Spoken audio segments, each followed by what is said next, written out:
Today's one of those weird days, man. As we get ready to go for the Cavs tonight, they're taking on the Knicks. You have that feeling of dread. You have that feeling of what's the point of playing this game tonight? I understand all of it, and I get it.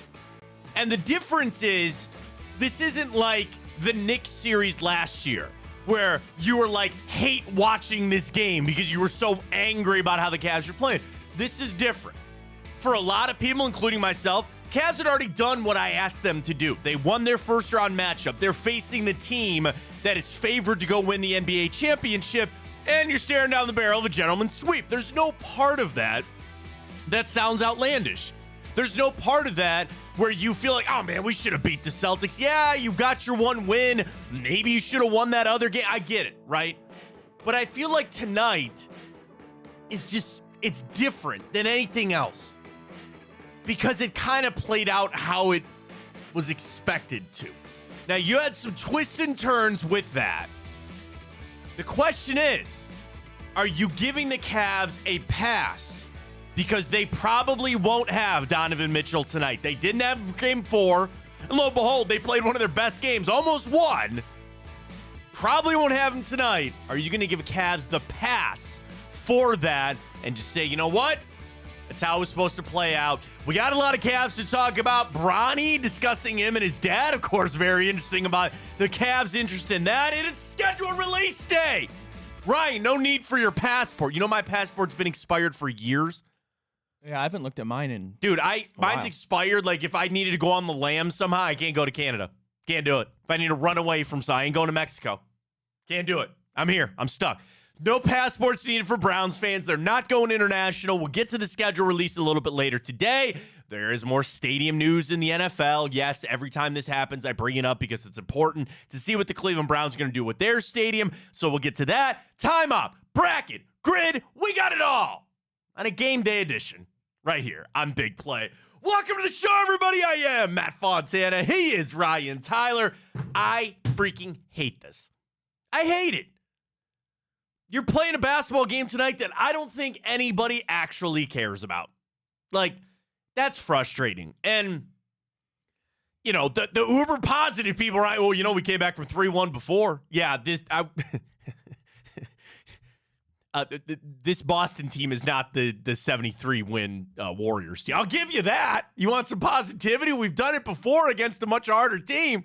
You don't have Bron James, and we'll talk about Bronny coming up a little bit later. Yeah, I mean, listen, we know where the Cavs are at right now, and I think it's a dose of reality that we don't want. You know, Ryan and I were discussing this morning, getting ready to go for the show.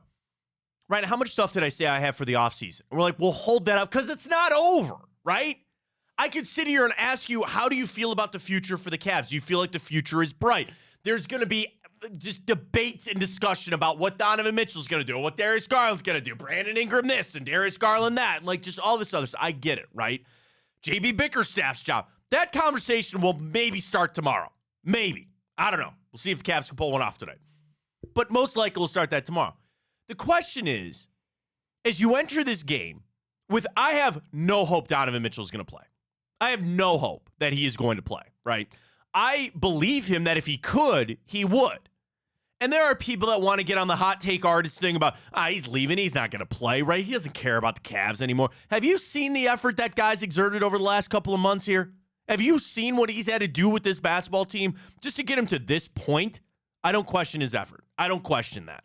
And I think it gets really, I frankly think it's a bunch of bull crap when people start questioning guys playing with injuries or not.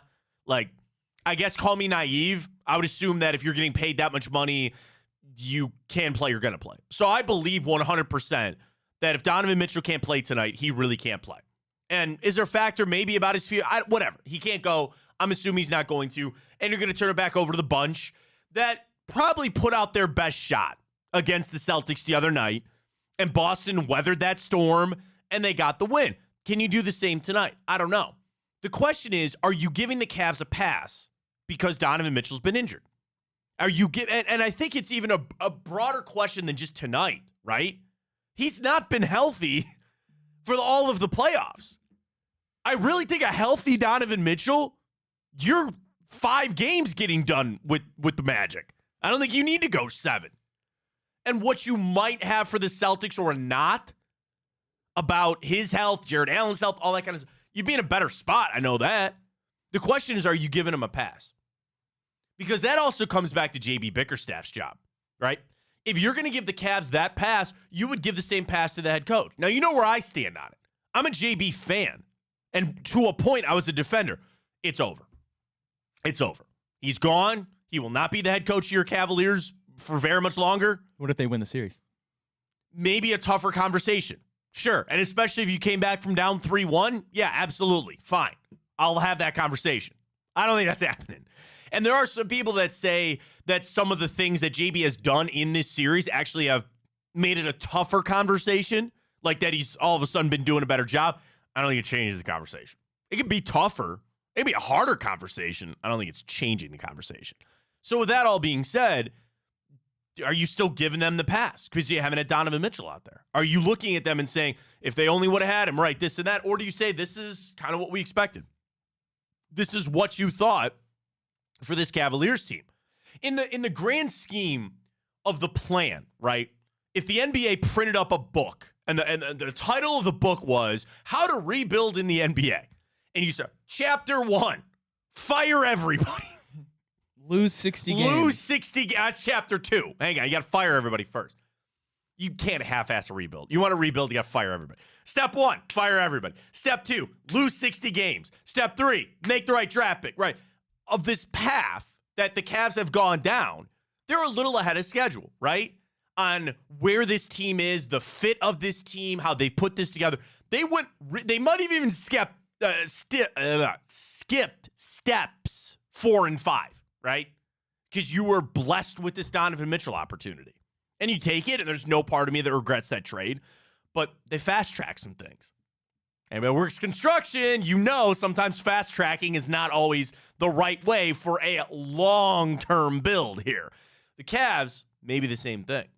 But you don't turn that deal down. You make the deal. You bring him in. You're fine. You're here. So now the question is, how do you view it when you don't have him, right? When you fast-track this, you feel like you're a little ahead of schedule. You had to deal with Donovan Mitchell. I guess the other thing is, right, are people actually upset with how this Cavs team, how things finished out? And again, I'm projecting on how tonight's going to go. But are you upset with how things have gone? You could say absolutely, because I wanted to see Jared Allen. Absolutely, because I didn't see a good version of Darius Garland up until last game, because I didn't see a good version of Strus or LeVert or anything else. There are some people out there that hold on to, the Cavs actually have not shown up in this series yet. Yeah, they got one win, maybe because Boston took them lightly, Donovan had a good, but like, I don't even know, Ryan, if in the playoffs I've seen this version, the real version of what I think this Cavs team could be. So that either leaves you wanting, unfulfilled, or you go, hey, man, we weren't beating the Celtics, and this is what it is. It's played out the way you thought it might. So the question is, do you give him a pass or not? Ryan, you said absolutely not. I'm unfortunately all out of passes at the moment. I think I Bus used passes, fast passes, I used all point. my passes this year. Hall pass. Unfortunately, on the Browns season, even though they Bathroom exceeded pass. expectations. No, I mean, look, you can make the Passing argument. on the of course, highway. when you're missing your best player and then arguably your second best player, Jared Allen. Of course, you're probably going to lose this series. That's not a doubt to me. But there's certain stuff, and I think more so that you can't really excuse and give a pass to. One being the performance of players Passing like Darius, grade. like Max Strus, Yeah. And even to a point, Evan Mobley on offense. Pass-fail classes. Those were the best, weren't they? Yeah, I had a lot of those my senior year. They were very nice. I just keep trying to derail Ryan. Pass-fail classes were the best. They were the best. No, I cannot give him a pass, unfortunately, No. because it's not like you're in a scenario where you were up 3 games and then you lose your player and then you crumble. It was the fact that you had him for the majority of the series and you still were clearly not the better team. And I don't think many people expected them to be the better team than the Celtics, but there's certain things that you can't excuse, that being getting a damn rebound when they're missing their player in Kristaps Porzingis. They came out and found a solution. Luke Cornett filled in the role pretty well, which you wouldn't think he was. You'd think Evan Mobley would be able to box him out, but that wasn't the case here. So I think there was just too many things that there isn't an excuse for. So I am unfortunately not giving a pass to the Cavaliers. Fair enough. We talk about tonight. We think about where this game's going to be. First off, yes, I'm assuming that Donovan Mitchell is not going to play in this game. And to the question of giving him a pass, it's kind of what I expected. So I guess I can't give them a pass either. Like, it took a little bit more to beat the Magic than I thought it might. You won a game, okay, great, against the Celtics. Thought that might have to actually be a little bit more than it was, but I can't give them a pass either because it's kind of how I expected it to go. And I'm still fine with them, Kinda basically throwing away that game 82 against Charlotte. But at the end of the day, right. You like I'm okay. fine, I'm saying I'm fine with it. But then again, at the end of the day, though, you still decided to make your bed that way, so now you're gonna lay in it, and now they're laying in it, and they're about to be out of the playoffs. Yeah, exactly. Like I don't understand. There are people that had grandiose ideas. It's fine. That's great. You're a fan. You're allowed to root that way. But it kind of played out like how it thought it would, so therefore I can't give him a pass. For tonight with Mitchell, I assume he's not going to play. We'll all be on Mitchell watch the whole rest of the offseason, which is just going to be pulling teeth and what's he going to do? What's going to happen here? How's that going to go? I have no freaking idea. And you want to know what? I think Donovan Mitchell needs to sit down and really think things over. As tough as this Cavs season has been, with all the ups and downs, I don't think it's easy to make a snap decision. Now, he doesn't have to, right? They can't even offer him that max deal until July, right? Or is it June 1st? It's either July or June 1st. Like, he's got time. And I would assume if I'm Donovan Mitchell, you get done with this, go find your vacation spot, and you sit and you think hard on it. You know that the Cavs are going to get that max deal, and they're going to give him that max deal. And the question is, does he feel like he could fit better somewhere else? And it's a question that we're probably going to do on tomorrow's show. Do you feel like the Cavs' future is bright?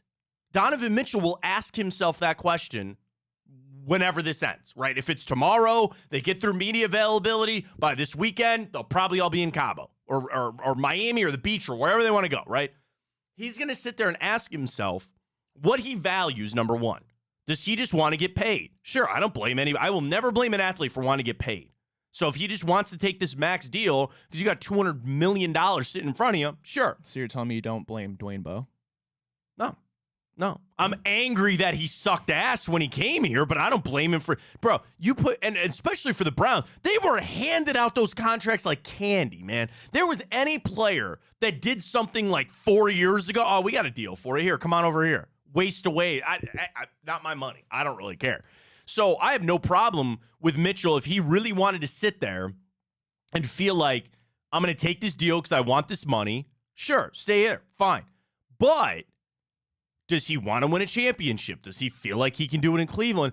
And it will ultimately, a big factor is going to feel, what is the future of the Cavs? Now, some of that might be what they do at head coach. And for all we know, Donovan Mitchell could call Kobe Altman and go, don't fire JB. I love JB. Don't keep him here. Then what do? You got a coach that you were probably preparing that statement to be sent out. That's not happening. I don't think it's happening either. I just think you're too far gone. So now, does Mitchell sit there and say, all right, I got to wait to see who the new coach is going to be? I got to wait to see, what are you going to do with Darius Garland? What are you going to do with all these other guys before I make my decision? All that factors in, and this is not an easy decision. This is literally Donovan Mitchell's career on the line here. Think about it. He is at that point of his career where this will define probably him as a player in the NBA. Does he go join a team to go win a championship? Does he stay in Cleveland to potentially win a championship? Donovan Mitchell is of that talent level that it would be a disservice if he never won a ring. It's part of the reason Dame Lillard's not in Portland, right? Dame Lillard is a really, really, really good player. And he is now staring down the barrel of a career without a championship. Now, there are guys that are fifth guys off the bench that have multiple rings. Sorry to Mike Miller. I don't want to rip Mike Miller, okay? He was a good player, right? James Jones. I don't want to rip those guys. Udonis Haslem. Right. There are talent levels that you go, it would be a crime if this player didn't get a championship ring, right? I think Donovan Mitchell is probably on that list. He is that good. I mean, he's still, 27? But time's a ticking, man. The next deal he signs, wherever he goes, he will be there for the prime of his career. He is entering the prime of his career, where he is probably going to spend the next 4 years at a spot with what he hopes to be the best opportunity for him to win a championship. I don't think it's going to be here. I'm just saying. I think too much is, I think the factors are too much. I think it's too much. Well, again, Donovan has not made his decision. I don't think he's coming back. I think he's going to tell the Cavs, I'm going to politely decline your max deal, and you can go ahead and move on from me this offseason. That's all right. That's fine. Get a haul back. We know who's coming Make the back. right trade. Hold on to Garland. Hold on to Mitchell. Hold on to Mobley. We know whose team it'll be next year. Did you hear what Bronny had to say this morning, or at the Combine? Well, of course he's going to say that. Okay. I was going to get to it later. I want to talk NFL schedule. We had a lot of NFL schedule release I want to get to a little bit later in the show. But Bronny James spoke. So he's at the Combine. They had their scrimmages yesterday. And he comes out and they ask him, like, dude, don't you want to play with your dad? And he goes, I just want to make it into the NBA. So Bronny speaking yesterday, 19 years old, with a swarm of media in front of him, was asked about his goal. And he said, quote, I would be happy about getting into the league instead of me thinking about playing with my dad. It's not my mindset at all. That's not my mindset, or not at all. I'm just trying to put the work in and see where it takes me from there, right? That's the whole point that it's I think a little microcosm of life, right? You want your kids to get out there and make it on their own or do their own thing, right? Here's Bronny James, son of the greatest basketball player of all time. He wants to make it on his own. He wants to make an NBA team on his own. Now, when you think about, like, if it's something your dad, like, that is where I think the push comes to shove, right? Is this more about what's best for Bronny and getting him in the right situation, or fulfilling a lifelong goal of LeBron? The thing is, Bronny, which I'm sure these are conversations that maybe they've thought about, Bronny has a long time to make his way into the NBA, right? Or to find his niche on a team, or find that type of role. There's only 2 years left of LeBron's career, if that, right? To try to make a lifelong dream come true. And, you know, there could be a time, I thought about this too.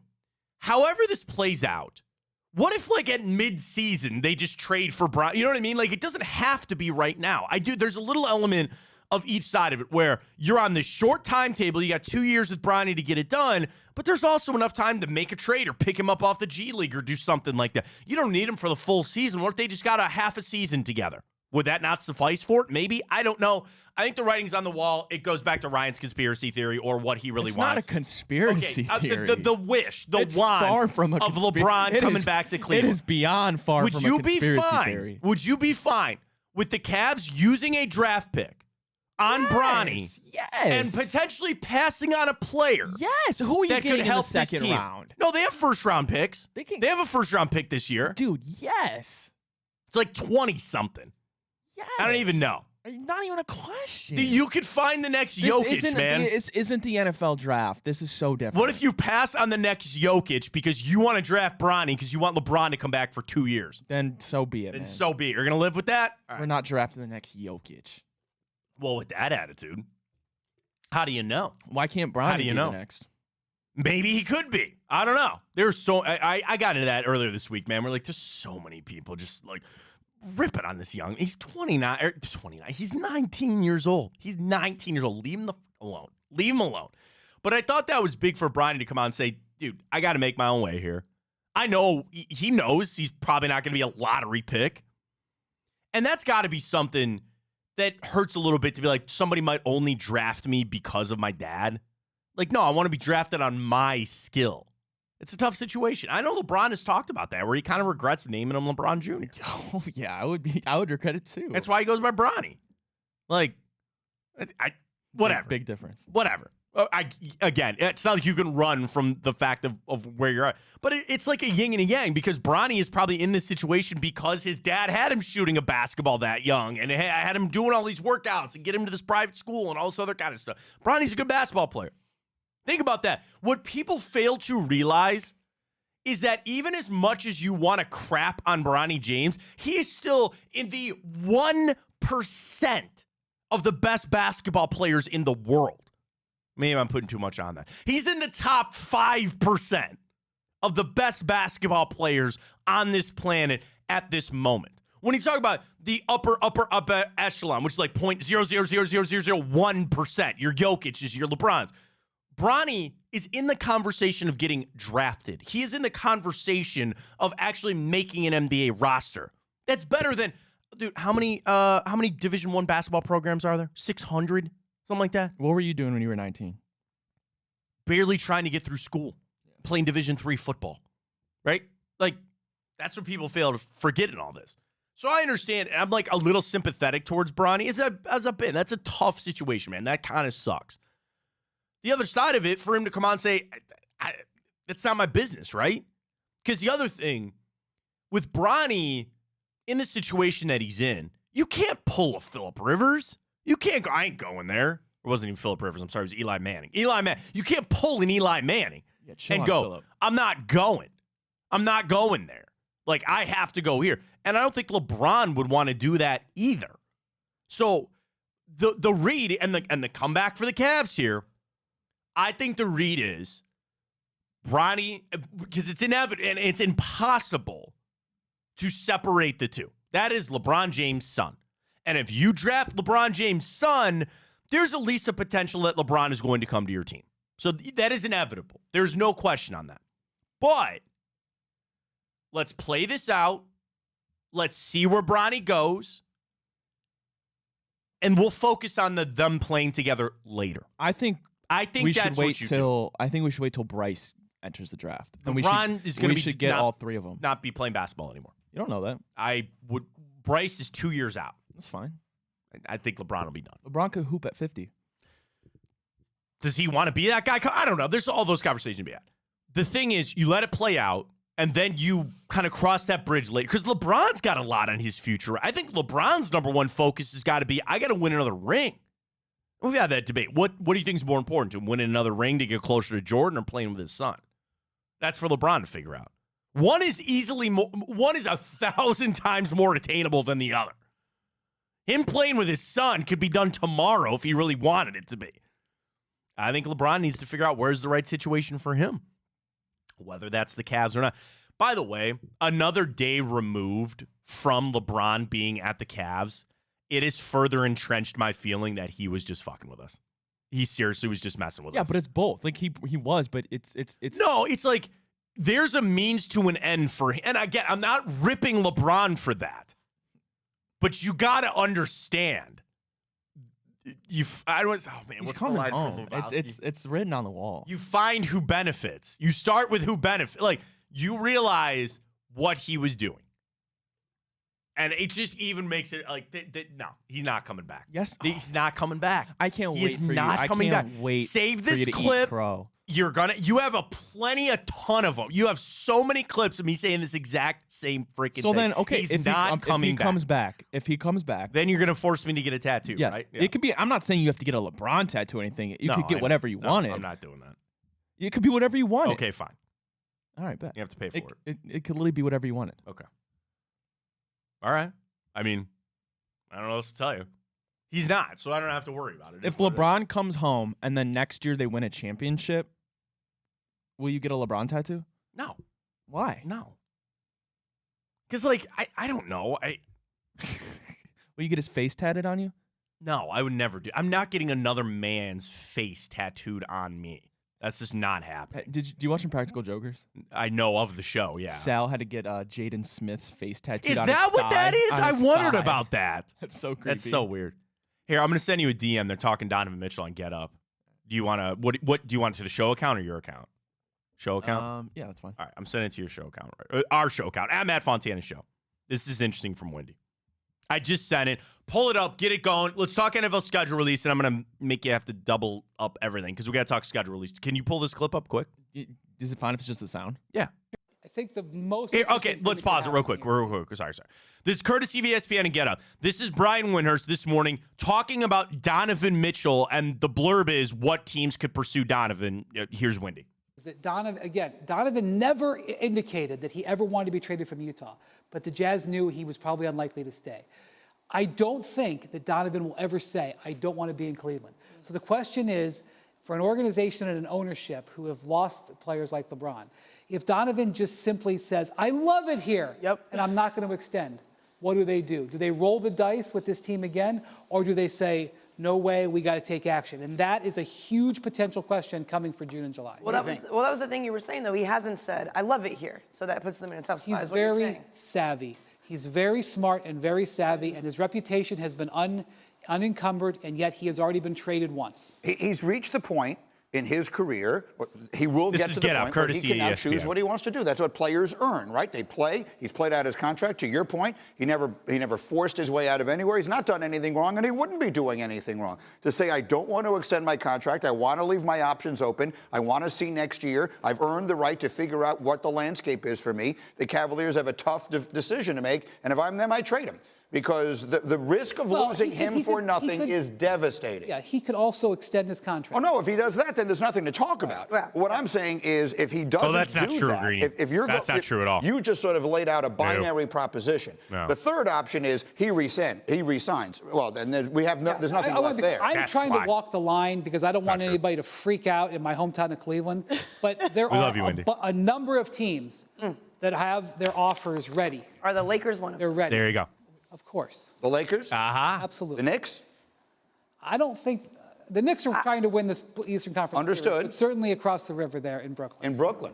All right, there it is. Windy, Greeny, there's Malika Andrews, all there, right there on Get Up this morning. First off, him re-signing a deal, Greeny, everything's hunky-dory. No, it's not. No. Things go bad, he's going to ask for a trade. Signing that deal actually does nothing for, I think, calming things down. To what Windy was talking about, and that's why Brian is the absolute best. Again, we thank ESPN and Get Up for that clip this morning. If anybody asks, I'm an employee of ESPN. That's why we were allowed to play it. That holds no water in court, and I hope we don't get sued over that. But anyway, when you look at what Windy was talking about, it would actually be easier if Donovan Mitchell came out and said, I hate it here and I want to leave, right? And I appreciate Donovan for not doing that because I frankly think he does like it here. We get so tied up in this bull crap, man, and it gets so annoying because you try to mince through words. You try to parse through everything they say, right? I'm sure Donovan Mitchell likes it here. I'm sure he does. It's his team. He's getting a lot of money. Cleveland's a fine place to live. And there's good players on this team. I don't think there's any issue with that. Now, the other side of it, of the grass being greener and going to another team, sure, I understand that. And trust me, I get the draw to go live in Miami. I get the draw to go live in LA. I understand. But the thing is, I would actually rather cut through the bull crap. If you're going to leave, just tell me that. And Donovan Mitchell doesn't need to tell me that. He doesn't need to tell his town that. He needs to tell Kobe Altman, Dan Gilbert that. And the thing is, and what some people need to understand, I'm not angry at him for that. If it came out, let's just say they lose tonight. And it comes out tomorrow that Donovan Mitchell sat down with Dan Gilbert and he said, Dan, I appreciate you bringing me to Cleveland, man. This is a great basketball team. This is a great town. And I wish you guys all the best. I will be declining my player option for next year, and I will not be signing an extension with your team. If you'd like me to play this upcoming season out with your team, I'd be happy to do that. But obviously, you got to do the right thing for your franchise and your team. But just so you know, I will not be re-signing with this basketball team. Donovan, thank you. I appreciate your honesty. I'm happy wish we could have won more, wish we won a championship. And I appreciate you. We'll probably be trying to move you on for this offseason. It's the best interest for the team. Do you have a list of teams you'd like to go to? There's nothing wrong with that. So there's nothing wrong with that. That's where it gets interesting because if you're Dan Gilbert and Kobe Altman, are you straight up taking the best offer? And that sounds silly for me to say because you know where I'm going. Right. I know exactly. Do you respect his wishes? Say, dude, don't send me to Detroit or something like that. If you're Dan Gilbert and Kobe Altman, what are you doing in that situation? Here's the best answer to that question.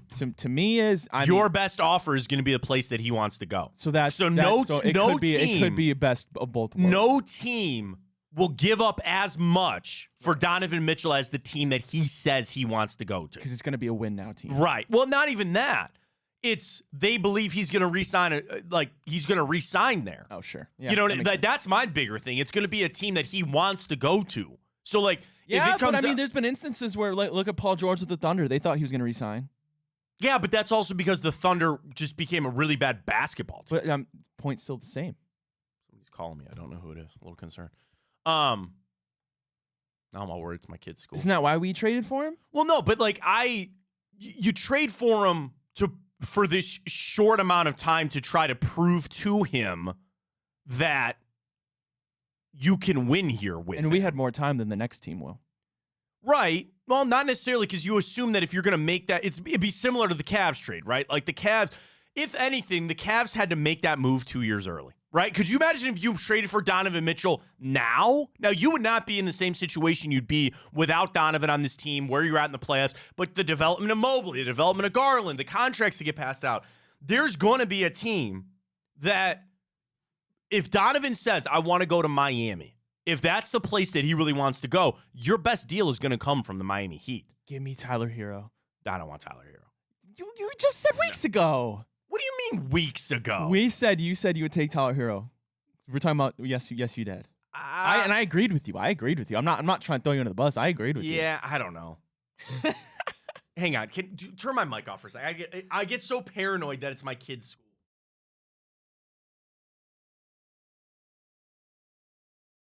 It's my dog's groomer. Sorry. Yes, I know that Alvin has an appointment. What's his name? Alfred? Alvin. Like Alvin and the Chipmunks. We didn't name him because of that. My wife just thought it was a funny name for a dog. So Alvin, Al. He's a schnoodle. So he's supposed to be half schnauzer, half poodle. He's all white. He's the best. I love that dog. Anyway, he's got a grooming appointment tomorrow, so I'm glad they called to remind me on that. Anyway, back to Donovan Mitchell. The best deal that you're going to get is the deal from the team that wants Donovan Mitchell chooses to go to, right? So that's where expediting this process of just Donovan straight up going, hey, man, I don't want to resign here. I'm not going to resign here. That actually makes things a lot easier. It makes it 1,000 times easier than trying to fight through figuring out what he wants to do.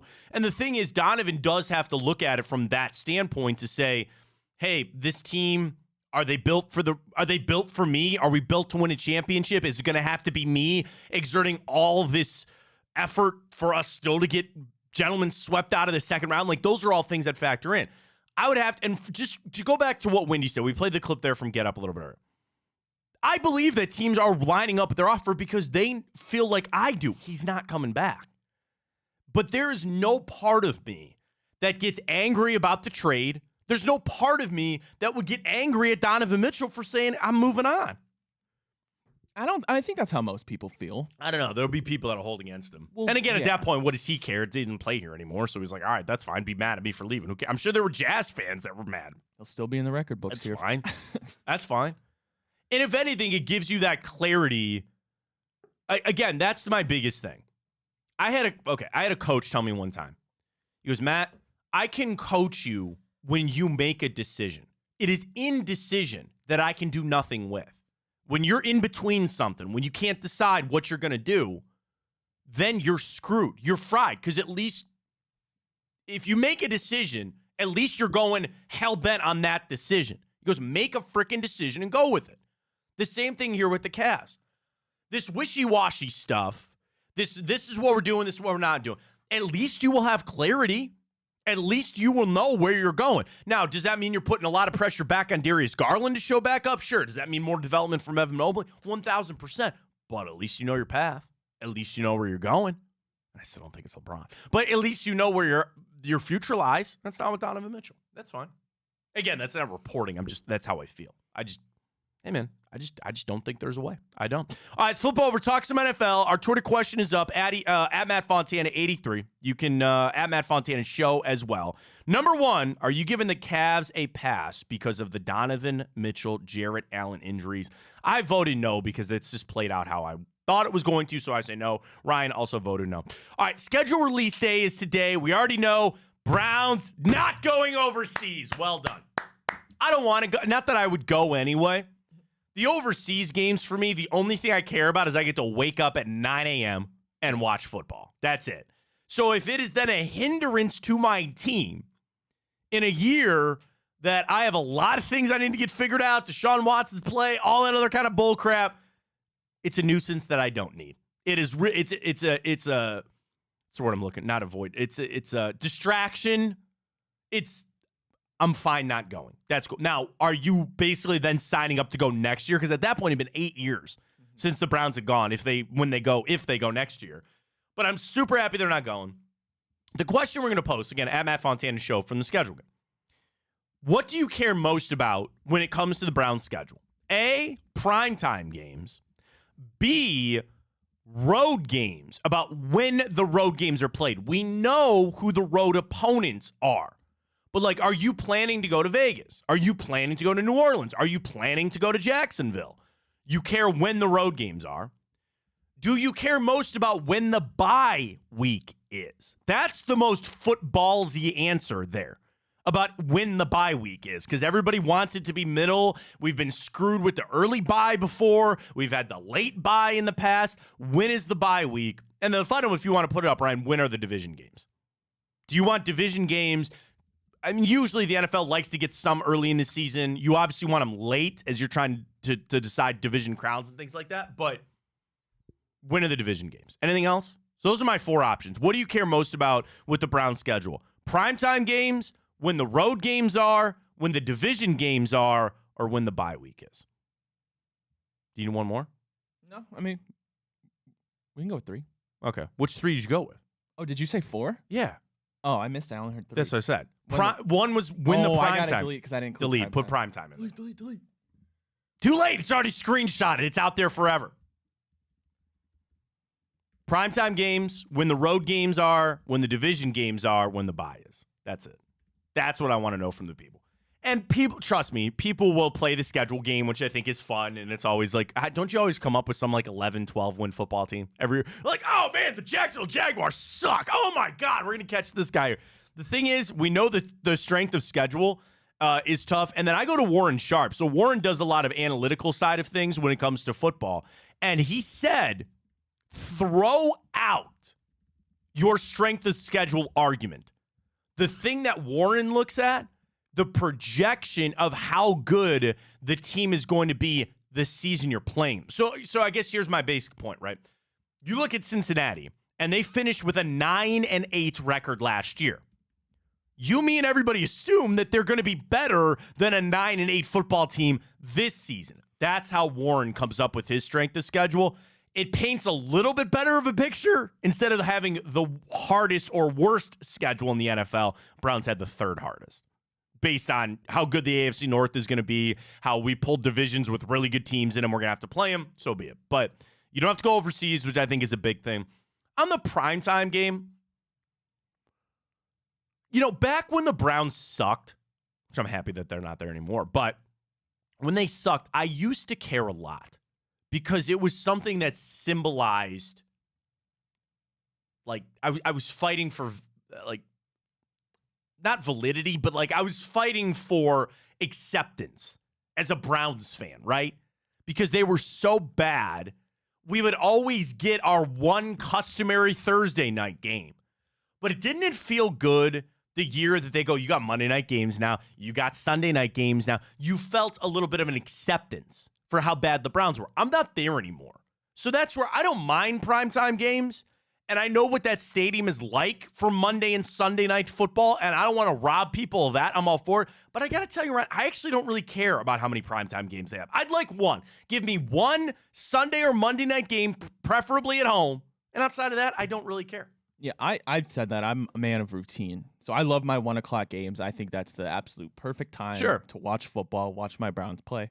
But you're right. There is something to primetime games. It has become certainly a symbol status. I should say, exactly, because you get of good teams. This team's got 5, and there is the element, for an example 100%. of last year, like when we played the Jets on Thursday night to clinch that playoff spot, and even Garrett Wilson came out on TikTok said, "Oh my God, the environment in Cleveland was crazy," and yeah, it's always good to get eyes on your team, especially when you're good. Obviously, you don't want people to watch you when you're playing bad football.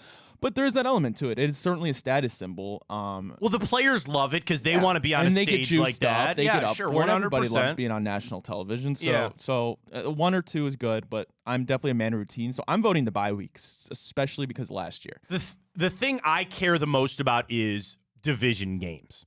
If I want to buck this trend of never won this, and won this division in 30 years, I want to know, when am I catching the Steelers? When am I getting Baltimore? And when am I getting Cincinnati? A close second for me would be the bye week, because that's the real football-y thing. You ask Kevin Stefanski that, he only cares about the bye week, right? You want it smack dab in the middle. You don't want it too early. You don't want it too late. So for me, throwing the primetime games away, pretty much like I have, it's the division games for me. And yeah, like injuries could be a factor. They certainly will be a factor. How's this team playing now versus how are they playing then? Like all that kind of stuff. It's the division games for me. And the thing is, like, trust me, I enjoy everybody that, they're going to play the schedule game tonight and stuff like that. I've done that for how many years, Ryan? How close am I ever? I don't fucking know. I don't know. There's no way to, you know Joe Burrow's going to tear his wrist up? No. Do you know Deshaun Watson's going to tear his arm up? No. Like, there's a little element about, yes, when you catch teams, but you have no idea. You have no idea as it plays out, as you get ready to go for the season, exactly when you're going to catch this team or not. Other thing from around the NFL, we've got news on this new Jacksonville stadium. So Jacksonville is going to be getting a refurbished stadium. And we've known that, but it comes out now that they are truly splitting the money. So I bring this up just as an interest of what's happening with the Browns Stadium. So Everbank Stadium is going to get a facelift. The stadium of the future would apparently keep the Jags in the city of Jacksonville for the next 30 years. The proposal to come up with the $1.4 billion calls for each side of the city of Jacksonville and the team to contribute $625 million to eventually the $1.25 billion. And I don't know where they're coming up with the rest of that money. I don't know. City will finance its portion by moving $600 million from a capital improvement plan and using revenue from an existing half-penny sales tax. So that makes it sound like they already have the money ready to go. They've had this money. They're sitting around. Jacksonville is Jacksonville. They don't have another, right?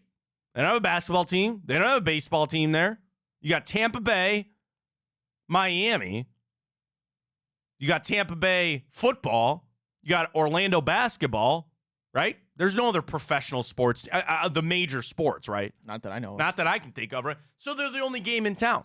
That's a lot different. Again, we're Jacksonville, sure, tourist money, whatever. Oh, they got the money already ready to go. I say they're splitting it. Now, here's the other kind of maybe idea for the Browns.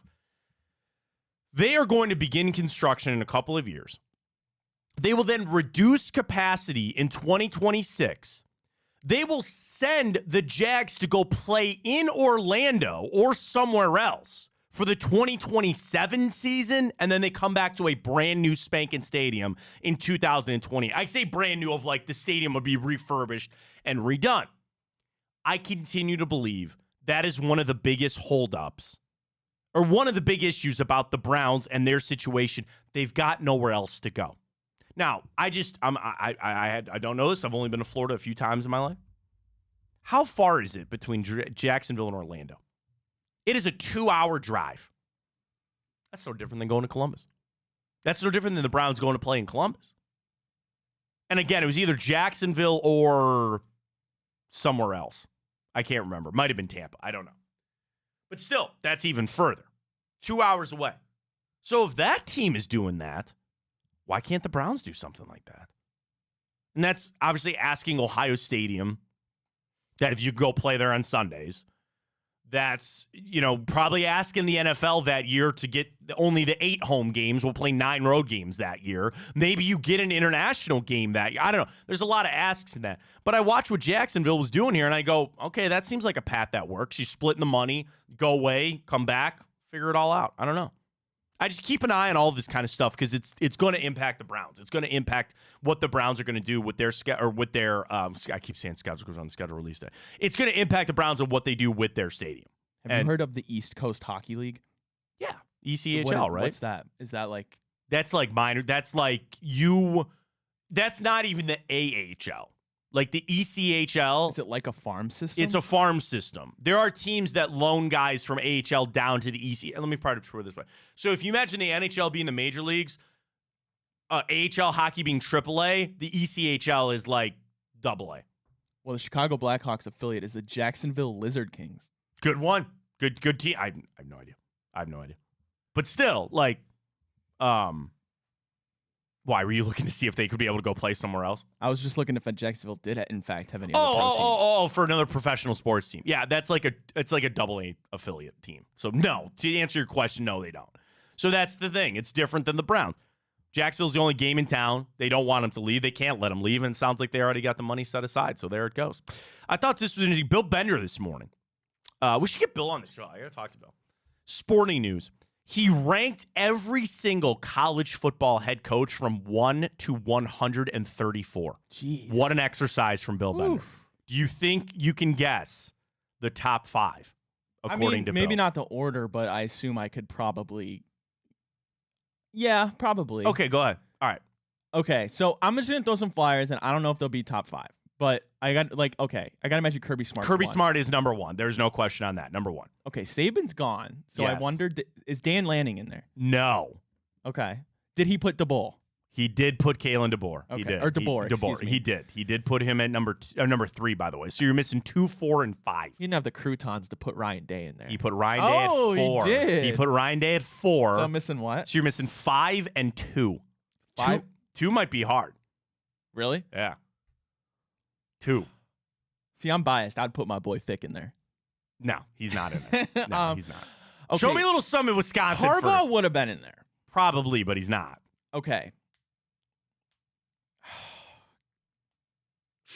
Can I get the conference, or is that cheating? It's cheating, because if I told you the conference, then you would instantly pick this person. So that is there, in a way, a hint for you. Oh, really?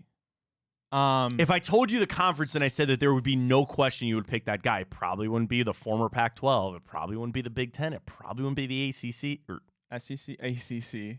Oh, duh. Well, see, I don't even like that. I don't like him either. He put Dabo at 2, and it even writes. He says the criticize of the use of the transfer portal, the NIL stuff, the fact that he's not done very much at Clemson recently. So I'm missing 1. You're missing just 1, and he's number 5. Is it the North Carolina coach? I can't remember his name. Brown. Mac Brown. No, it's not Mac Brown. Is it a giveaway if you give me the conference again? No, it's SEC. SEC. Mm-hmm. Again, Kalen DeBoer's already in, so it's not him. It's not Alabama. It's not and Georgia. Kirby Smart. So yeah, they've got 3 of the top 5. No way he put Brian Kelly in there. It's Brian Kelly. Ew. Yeah, Brian Kelly. 6 is Steve Sarkisian at Texas. Kyle Whittingham, who I'm a big fan of at Utah, was 7. Mike Norvell at Florida State is 8. Lincoln Riley is 9. And Lane Kiffin is 10 in Bill Bender's top coaches in college football. Where did he put Dan Lanning? 12. Where did he put Fickle? 12. Fickle is 15th. All right. 15th. James Franklin is 14th. Mike Gundy is 13. Dan Lanning, 12. Josh, was it Heupel, whatever. James Franklin over Luke Isn't Fickell that a world we live in? And I appreciate Bill very much. Like, I get it. But I thought it was interesting that he did put Ryan Day there at 5. That was where he put him. Numbers, man. Yeah. Look at the record.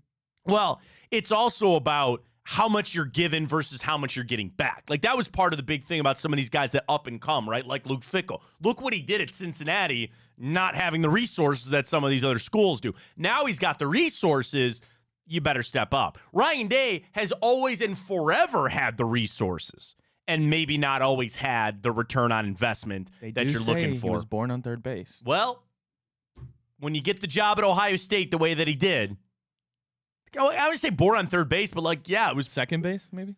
Like, dude, Urban Meyer ran through that crap, like, done, sitting out. You got a built team from Meyer, and you weren't able to take advantage of that? Like, you want to go back to Tressel, winning that with Cooper's guys? Sure, fine. It wasn't even what Urban Meyer took over. Urban Meyer took over a program coming off the suspensions, the firing, like, he took over a down-and-out program. Now, he turned it around fast. He turned it around really quick because he's Urban Meyer. Ryan Day got handed a lot of this stuff from Urban Meyer, and I feel like he, dropped the torch. Now, he picked it up. Is he going to get himself back into this race? I don't know. Olympics are right around the corner, but still, he's been given a lot and haven't quite gotten that return on investment. Turn back to the Cavs. Ryan, our Twitter question this morning, I think, is very interesting from this standpoint. Do you give the Cavs a pass because of the Donovan Mitchell and Jared Allen injuries? I'm going to retweet our poll on the schedule as well. But this is up at Matt Fontana Show. I'm shocked that it's like semi-close. Like, yeah. 54-46 is what I got on the no. Cujo tweets, obviously it's hard to root for any team with 2 starters out. However, welcome to the postseason. So I think a lot of people that would want to vote, no, I'm not giving the Cavs a pass, is because Giannis missed time, and you look at the Knicks. The Knicks aren't crying, and they lost Mitchell Robinson. They've been down. OG Anunoby. Like, none of those are. Well, Giannis is. Like, Donovan Mitchell. Man, how much do you think this postseason has changed Donovan's thoughts? So we heard from Wendy earlier. And I don't want to play the whole thing because it was a long clip. I'm going to basically recap what Wendy had to say. It was on Get Up this morning. Shout out to ESPN. Thank you very much for the audio and the video. Wendy said, number one, there are teams lining up with their offers for Donovan Mitchell. And I think, sure, that's right. That's preparedness from these other teams. And they're reading what's on the wall. When I can sit here and feel like I'm reading the writing on the wall, I'm assuming executives in the NBA can do the same. I would imagine the writing on the wall is Donovan Mitchell's not going to be on the Cavs beyond this offseason. So number one, get your offers ready to go because there's going to be competition. Then Greeny tried to make a point about just if Mitchell signs the deal, then the drama is off. And I vehemently disagree with that. Just because you sign the deal, in today's NBA, there is no reason for you to actually stay on the team that you signed that deal with. How many times do we see a star player, which Donovan Mitchell is, say, I signed this deal, but it ain't going right here. And I don't like where this is going. Or I want to flip and get somewhere else. That happens all the time. Then the other part that they discussed this morning was Donovan's, like, what's what I'm looking for? Public image, basically. Right? Is that what they were kind of talking about? Where they said Donovan, when he was in Utah, said, I don't want to be traded from here. I don't want to go. And I'd like to stay here. Well, what happened? He still got traded. Now, that was probably because Utah tore it down. They said, we can't win with Rudy Gobert and Donovan Mitchell. We're tearing this down. Everybody goes. The Cavs are not in that situation. So the trade of Donovan Mitchell, and this is kind of what I'm getting to. When Donovan Mitchell was in Utah, and he said, I don't want to be traded, the Jazz came and said, yeah, we don't want to trade you. Or, I'm sorry, you don't want to be traded, but we want to trade you. Now, you are in Cleveland where it's a flip. And the Cavs go, yeah, we don't want to trade you. Here's your max deal. We'd love if you signed this. Now that's back on Donovan. What he said in Utah, I don't know the inner workings. Not many of us do. Maybe he said that in the public forum, and on the back end, he goes, you know what? Actually, if you're going to trade Gobert, I'll go with him. Get me out of here. Right? I will never be mad at Donovan Mitchell. If Donovan Mitchell wanted to come out tomorrow and said, I appreciated my time in Cleveland, this was great, I'm moving on. Fine. I'm not going to throw eggs at his car as he pulls out of the courts there, the Cleveland Clinic courts in Independence. Okay?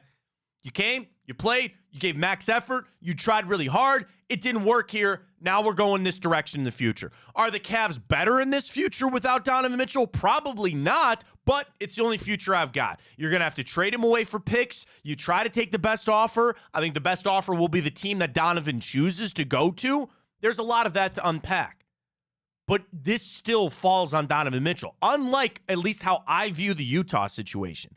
Utah said, we're done. We're tanking. We're rebuilding here. These guys are going to go. Cavs are in, I don't say the complete opposite of that situation. They're not.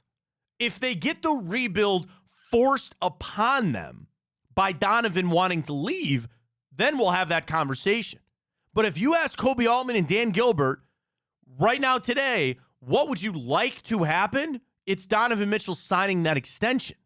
There is fallout from that. There is fallout about Darius Garland. There's fallout about Jared Allen. But Ryan, do you know one thing that the NBA playoffs and the NBA that's set up, do you know what it continues to prove to me over and over and over and over and over and over and over again?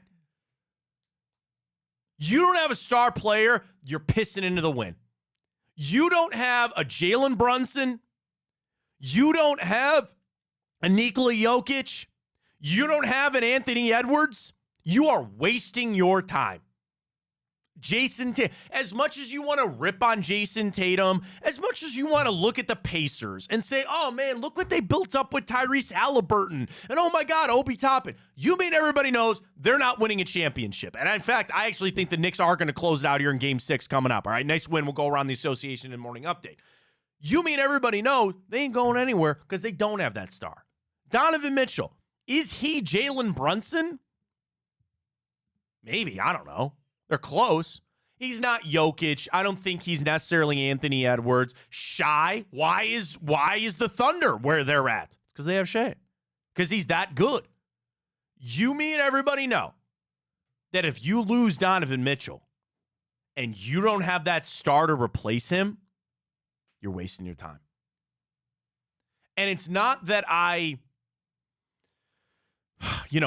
it's a tough conversation, man. Would you then just sit down and say, all right, we're getting rid of everybody but Evan Mobley? Everybody is now expendable except Evan Mobley. He's one guy we will not give up on. Everybody else has to go. It's scary. It's a scary world, man. Go ahead and say the one guy you could come in there. Go ahead. I didn't want to interrupt your rant because I enjoyed it. You're doing good. But, I mean, yeah, you lose one star. We'll get another star back. If you brought LeBron back.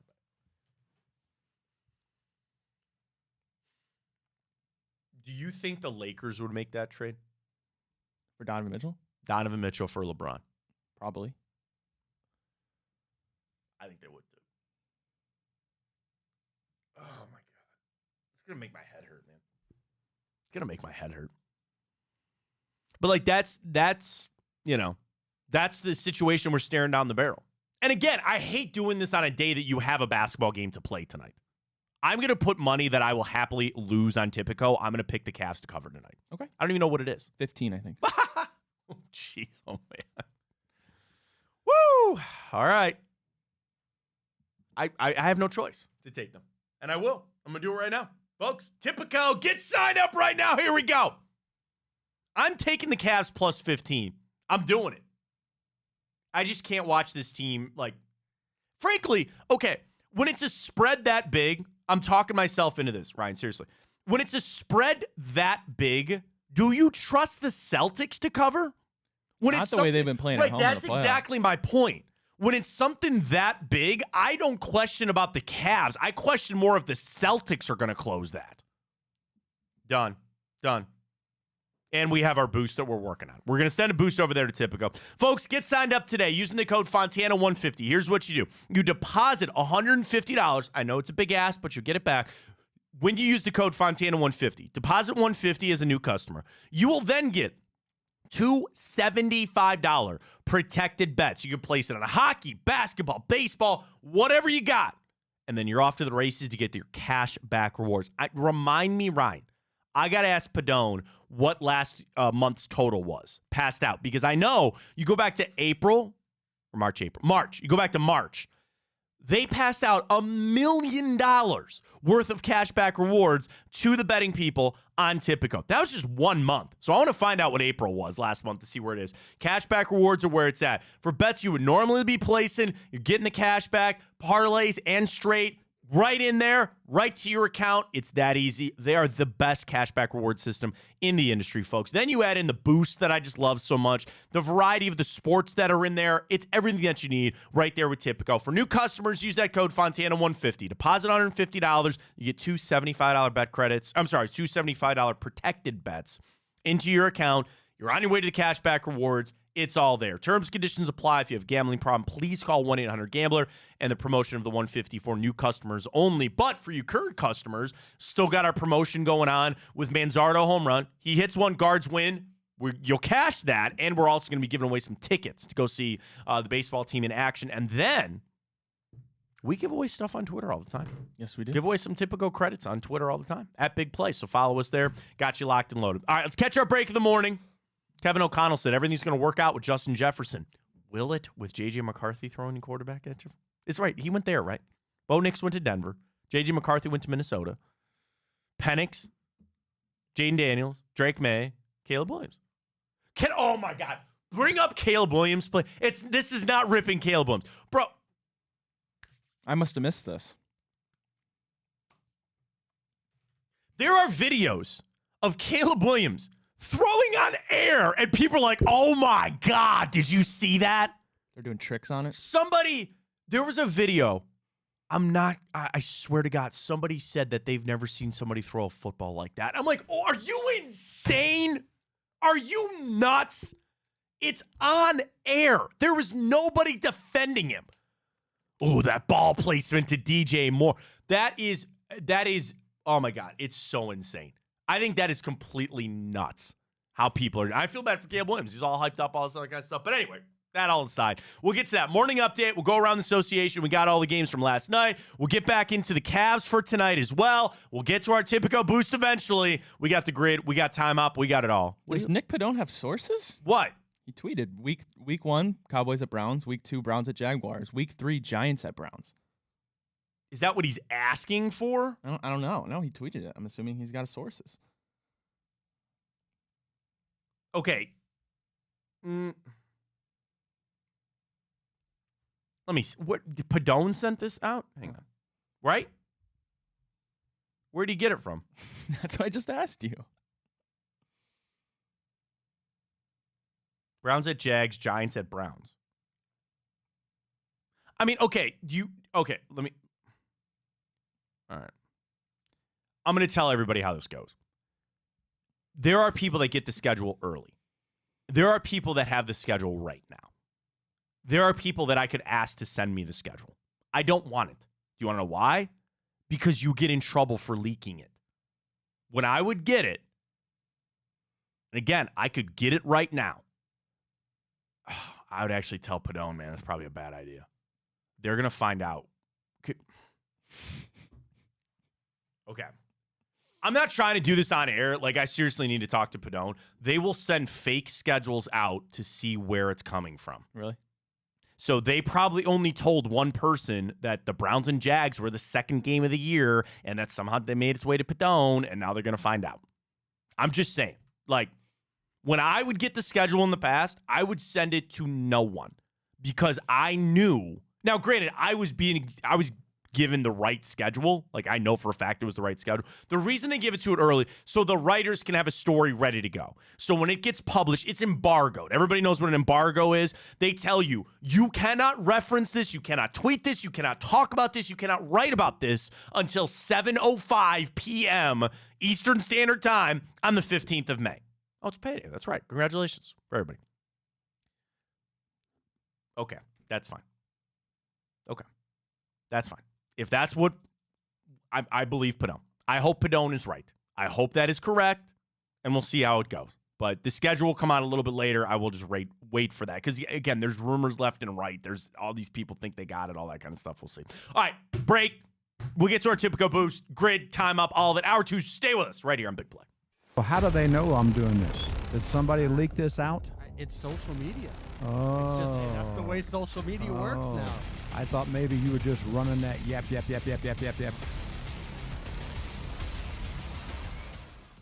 Welcome to Big Play, a sports media team that started back in 2014, and now we're not in a garage.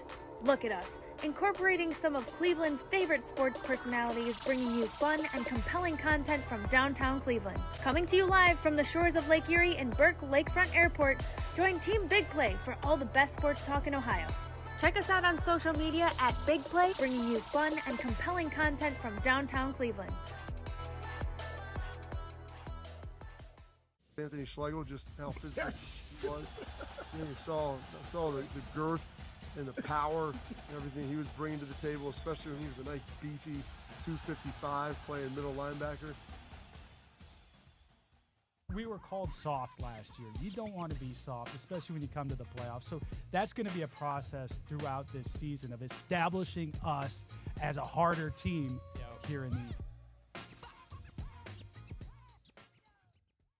How does an Ohioan build the perfect parlay? Who's got something? Big guys looking for long odds. The kids in Columbus are covering better than anyone, and at even odds. If it's even, I'm leaving. Listen, our championship DVD starts today, all right? Dude, I just got an invite to a Cincy playoff watch party. Shut up. Cincy State Cleveland, the perfect parlay. I'm a genius. For the best odds on Ohio sports, bet with your cojones. It is Spanish, dummy. Bet with Typical Sportsbook. I don't buy into this nonsense, this conspiracy nonsense that he's got his money and he's dogging it. That's ridiculous.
Oh, breaking news out of the NFL. Yeah, I was going to bring Netflix. Ryan will get that. Coming up, morning update. Got plenty of NFL. We got plenty of Cavs. Got Guardians. Got it all. Ryan's got the stories. Please take it away.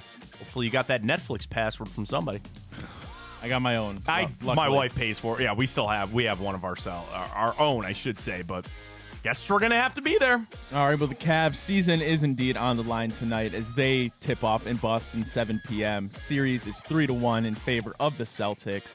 No Donovan Mitchell, most likely. Most likely no Jared Allen, and even Karis LeVert is questionable in this one, Matt. So the Cavs will be severely undermanned as their season is on the line. Yeah, I mean, the thing is, we already have a conversation about the offseason, about JB, about what this team is going to be. Let's see how this game goes tonight. I'm taking the Cavs. I got them on Tipico, plus the 15. I just think that's a hard number to cover.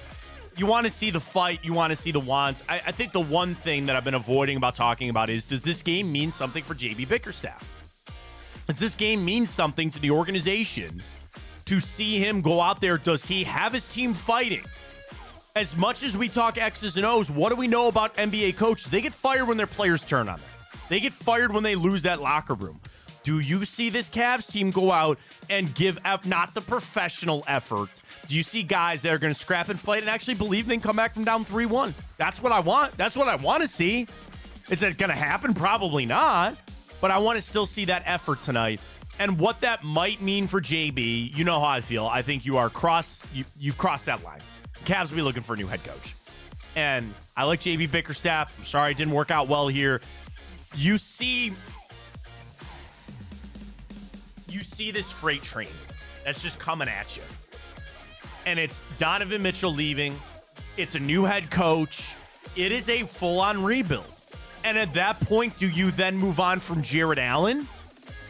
Okay. Just for discussion purposes only here. What if somebody came to you? Outside, let's say that those first two things have already happened. Donovan Mitchell has moved on, and JB Bickerstaff is gone. You got a new head coach. I don't know who it is. And you already have pulled off your trade for Donovan Mitchell. Ryan, what if somebody comes to you and said, here's a nice package for Jared Allen. He doesn't have an extension yet.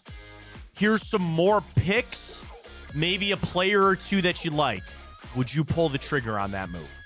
I suppose it depends what the package is. I mean, I think you probably have to. It's certainly very more possible. More assets to pick up, more things like that. The issue is then what? You're staring down the barrel of being back in the lottery and not competing for the playoffs again. It all just hangs in the balance. You want to know the other thing? Donovan Mitchell just coming back doesn't solve all those problems either. You still have other moves that you got to make to supplement this team. I hate where we're at, man. This is not fun. This is just not very fun. Play it out tonight. I'll take the Cavs plus 15 because I just don't want to bet against them, to be honest with you. All right, well, the Guardians are winners of 3 straight as they beat the Rangers 7-4. They claim that series, try to get 3 in a row on them tonight. Bo Naylor scored early with a 2 RBI double, followed by a 3-run shot from big brother Josh Naylor.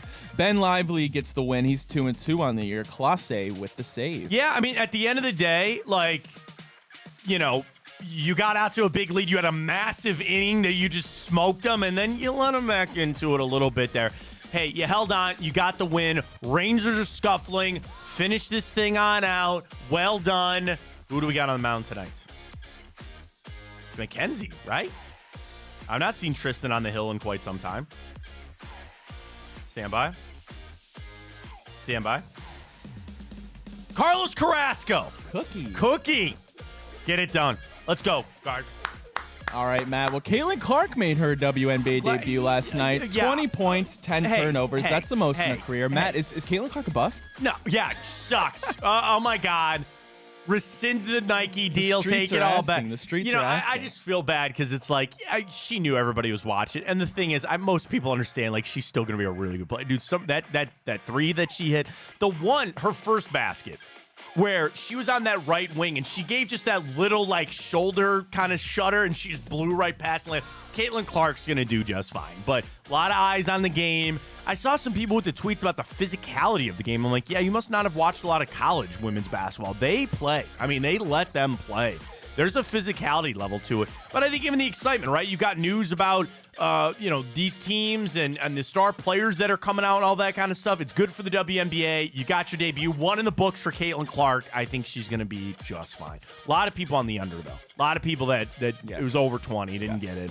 A lot of turnovers. She'll be fine. All right, well, hey, it's a different basketball. It is a different basketball. That's something I was talking. Somebody like, maybe just a little bit. I have a feeling she'll be just fine. That's like in the weeds conspiracy theory, but it is a different basketball. So. All right, well, breaking news this morning, Matt. Netflix is indeed finalizing a deal to acquire exclusive rights to stream both NFL games on Christmas Day this season. They're expected to purchase the package for less than $150 million per game. I'm assuming he meant no less than $150 million per game. Netflix tweets, you can't spell Netflix without NFL. Steelers hosting the Chiefs Christmas Day. That's coming out from Jordan Schultz.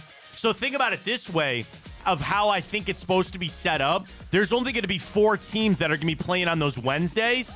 So the Steelers and Chiefs will be 2. Who are the other 2 going to be? As the schedule leaks are starting to come out here now as we go. So I think it's possibly Browns-Bengals? Maybe. Here's where it comes down. There will be games streaming exclusively on Peacock, Amazon Prime, which is Thursday Night Football, now Netflix, and where does ESPN Plus come in all this? I didn't know that they had games that were exclusive to ESPN Plus. All that means is you, me, and everybody got to shell out even more cash. Now, I read an article yesterday that said Apple, Netflix, and Peacock, they're going to join together now to offer what was said to be a vastly reduced price package where you can get all 3 of those. So again, it was Apple Plus, Netflix, and Peacock. You get all 3 of those for like this one little package. We're just going back to cable. Like now that you want all these different packages and all these different things, you're just going back to what? Like just going back to cable. It's too much. You're going to have to keep up on it. Like, how can you not want to watch the NFL? And especially if the Browns are on there. Now, I know what a lot of Browns fans will say. If the Browns aren't on Peacock, I'm not going to pay for Peacock. I will stream it illegally, or I'll get a password from somebody else. You can use mine. Thank you. Peacock, so here's where we're at. We have Amazon Prime, we have Netflix, and we have HBO. Not that HBO factors into this. I pay for ESPN Plus. Peacock is the one that I still log in from a friend. So I'm at the progress. All right, so there you go. So I mean, it's just this back and forth, and at the end of the day, it's just one game, right? Now, Thursday Night Football, Amazon Prime. I don't know too many people that have a beef with that, just because how many people don't have Amazon Prime, right?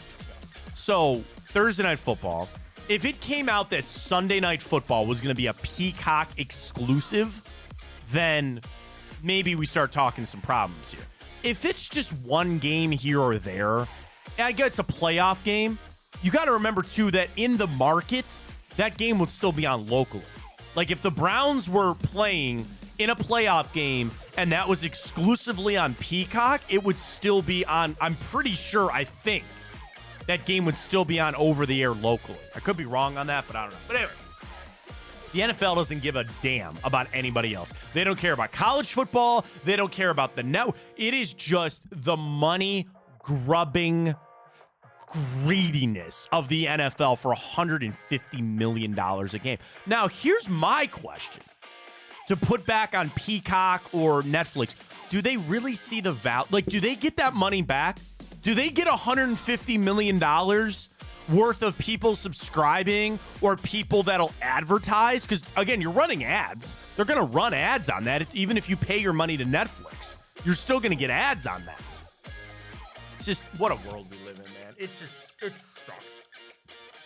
It sucks. Everybody's paying hundreds of dollars a month just to watch stuff. I hate where this world is going. I really do, for a lot of reasons, and this is one of them. I don't want it. I don't need it, but here we are. All right, well, speaking of hundreds of dollars, yeah. Matt, we don't talk much fashion on this show. No, we do not. But I wanted to bring this up to you because I wanted to get your thoughts on it. So have you heard of... I have no idea where you're going on this, but go ahead. Good. Have you heard of the company Jordan Luca? No. I haven't before this either. So they're a high-end fashion brand, and they recently went viral on TikTok. And the reason they went viral on TikTok is because they are releasing an $800 line of a pair of jeans. Now, the catch is, could this be the latest fashion trend? These jeans come with a built-in pee stain on the denim jeans right around the crotch area. Would you ever buy these? Is it real pee? No. Can't be. It's not real pee. It's just like if you wash the jeans. Right. No, it stays there.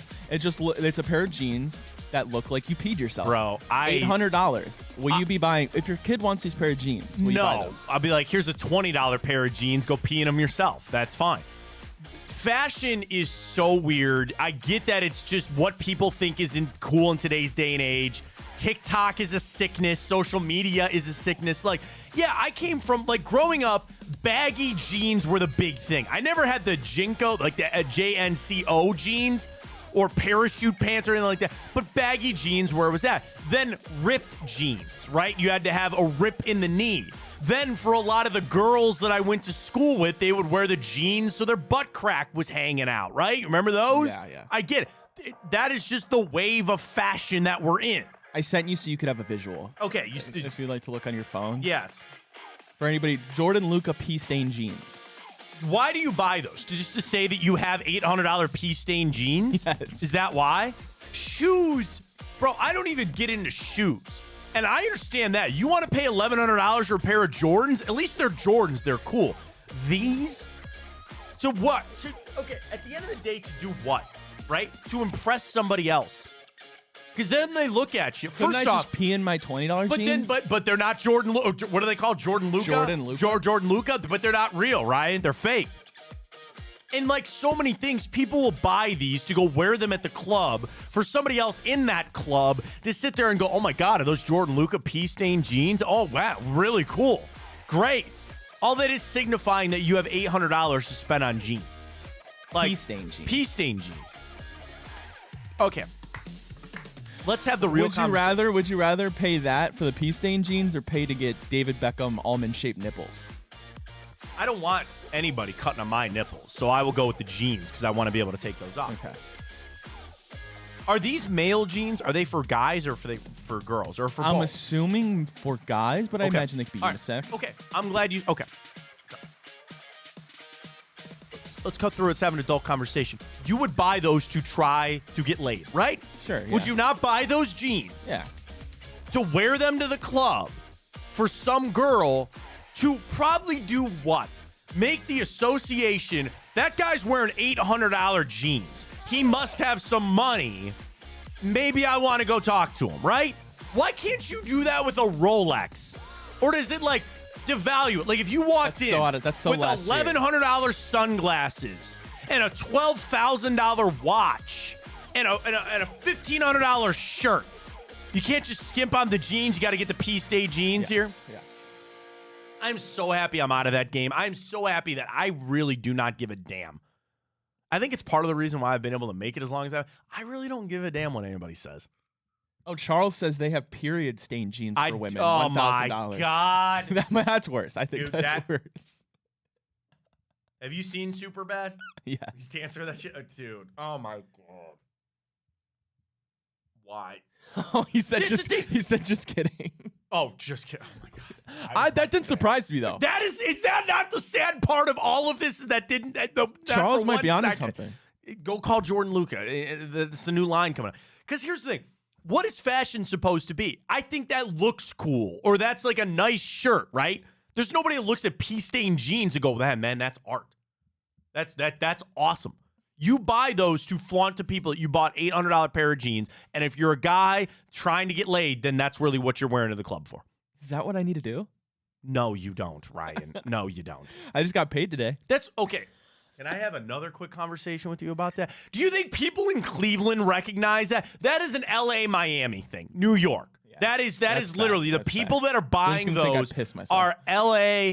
And then the bouncer's going to come up to you and be like, you're out of here, buddy. Yeah. You're overserved. You're like, no. Like, dude, you're peeing yourself. You're like, no. It's part of the jeans. You're out of here. And then you get thrown out. Yeah. Think about that. I'm not knocking our great city of Cleveland. I've, again, a decade ago, been to clubs here in Cleveland. I have been to clubs in LA.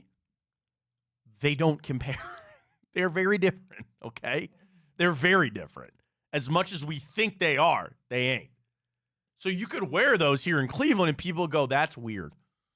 Because also you're talking about these going viral. Like, again, and you're also, I'm asking the question about, is that really who you want to attract? Is that somebody that you would really want to bring in to be like, oh, they know who this pea-stained jeans are because they're on TikTok all day?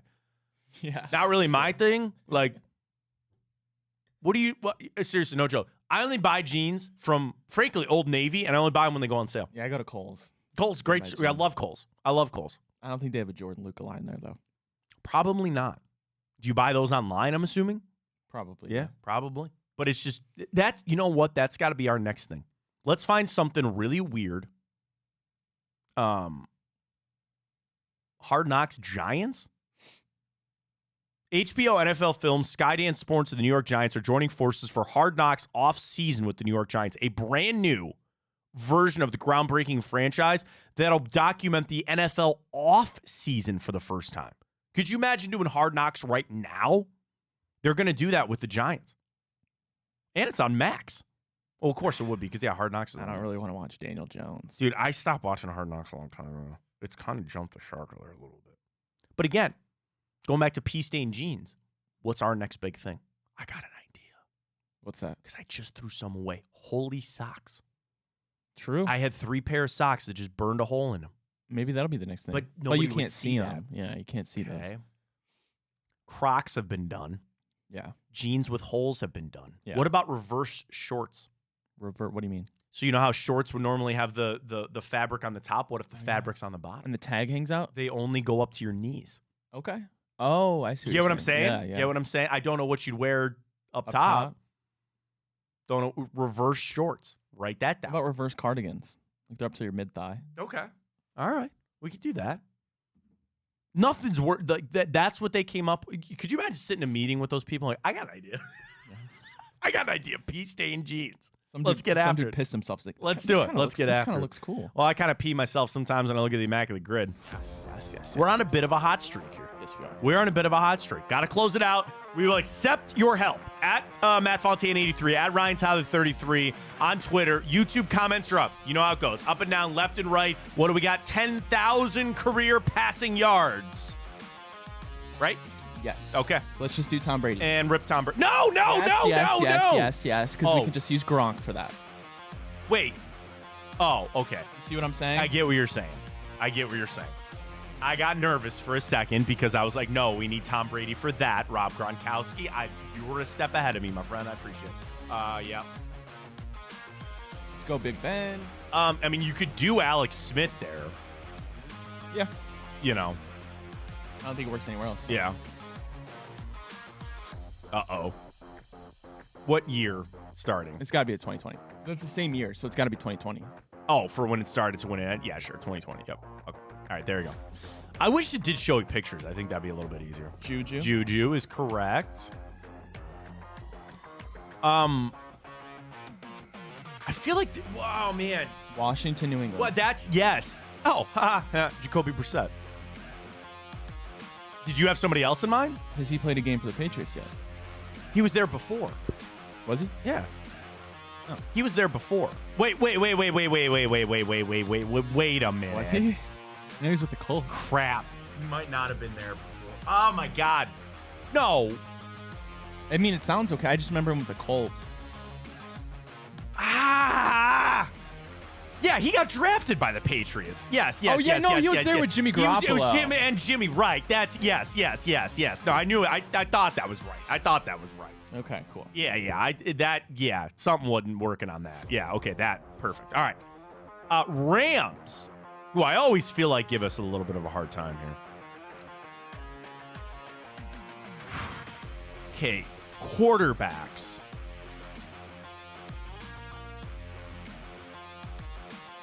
Blaine Gabbert, Ponder, no. Goff, no. Goff, no.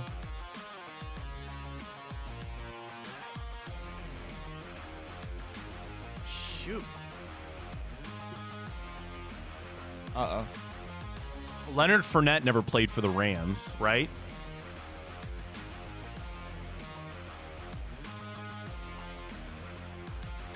No. Okay. Maybe. I don't know. Because I was like, I thought there was somebody that just literally jumped on both of those teams right when they were like winning titles, right? Yeah, Odell did, but Jacksonville, Tampa, Buffalo. That's it. No, so he didn't go. Yeah, Odell doesn't work for any of those teams.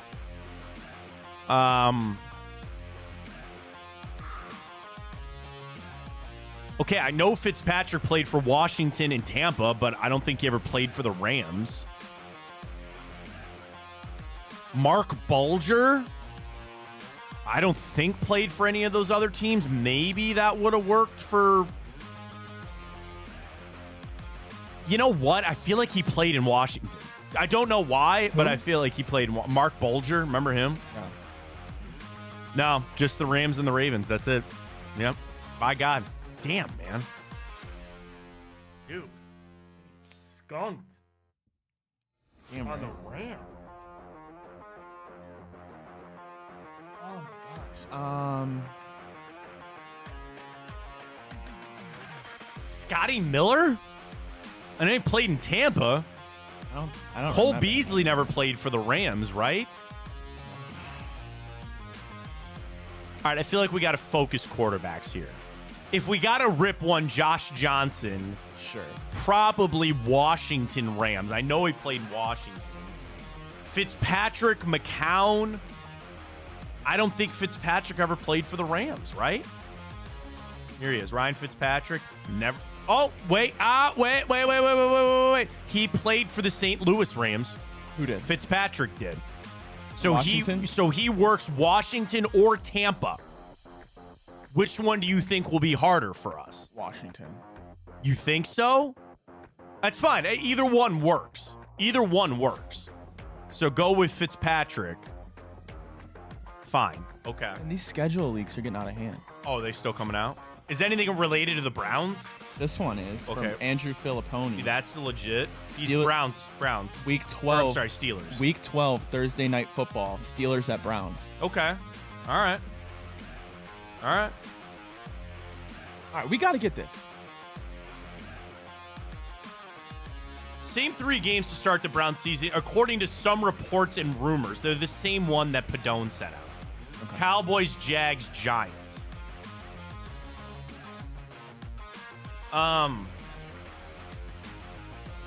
Then apparently Week 12 Steelers Thursday Night Football. That's what's coming out.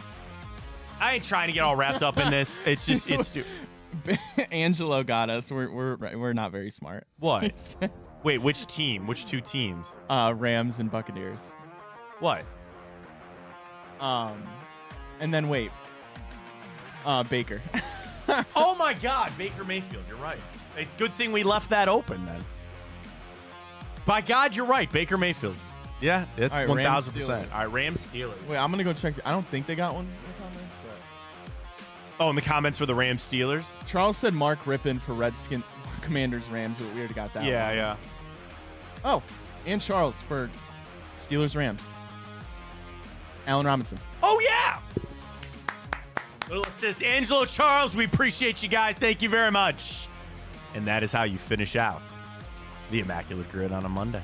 But Wednesday, what day today's? Nothing wrong with a little help. That's why. Well, the whole point is for us to do it with the fans. What the Beatles do it with everybody.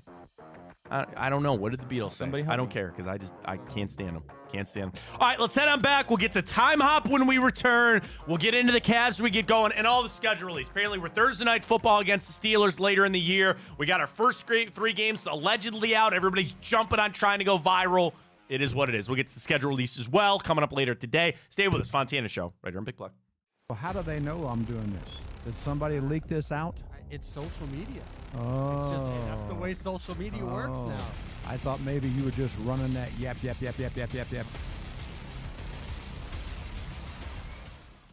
Welcome to Big Play, a sports media team that started back in 2014, and now we're not in a garage.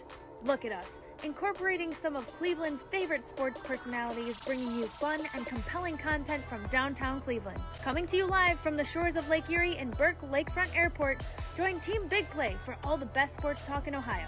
Check us out on social media at Big Play, bringing you fun and compelling content from downtown Cleveland.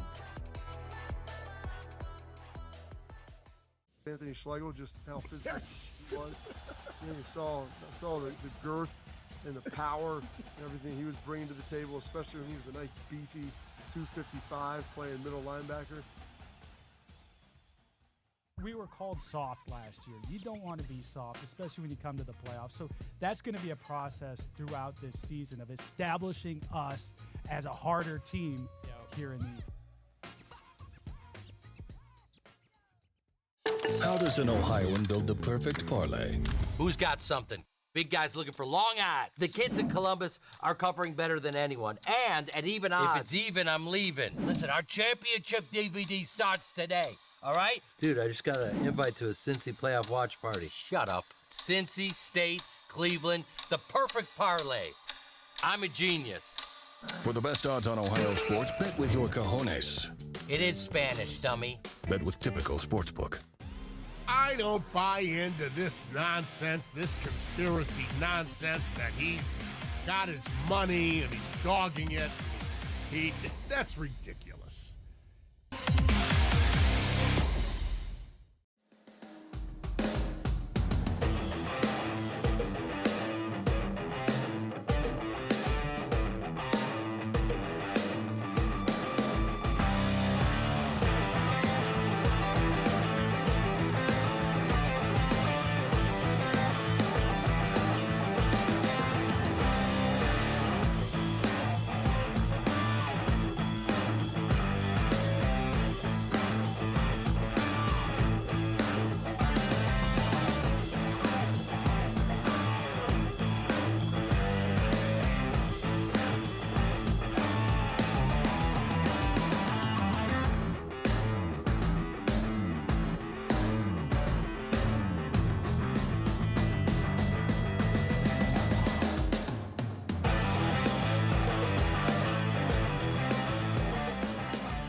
All right, we're back. More schedule release. Here we go. So this is where we're at. Oh, we'll get to time op in a second. It's actually kind of a short day here. Steelers, Browns, Week 12, Thursday Night Football. So there's one. Okay, and it's at home, by the way, Thursday night against the Steelers. How many, we didn't ask it, how many primetime games do you think the Browns are going to get? Let's shelve the conversation on the schedule for just a second. Let me rip through timeout, and then we'll come on back. We'll get ready to go for the Cavs tonight and run through the schedule game. Welcome back, by the way. Fontana Show right here on Big Play. Follow us on Twitter, Instagram, YouTube, Twitch. We're all there. really kind of a short day. This day, 2016. Remember when Rougned Odor punched Jose Batista when he slid in and he cold clocked him? That was this day, 2016. This day, 2001. Allen Iverson won the MVP. At 6 foot and 165 pounds, he became the shortest and lightest MVP in NBA history. Steph is like 6'2", right? Yeah, 6'3". Something like that. So he's not the shortest. I know he's light, but I don't think he's that light. There's a famous claim in this town, Ryan. Do you know when everybody says of a certain age, I am not of this age, you are certainly not of this age. But I would say that anybody over the age of 55, they usually always make the case that they were at a certain event in the city of Cleveland. Do you know what event that a lot of people claim that they were actually at? What year is this? I don't want to give you 1981. This event happened this day, 1981. Where if you catch anybody in the city of Cleveland, I think certainly over the age of 60, they all claim that they were at this game when in fact they weren't. 81. 81. No idea.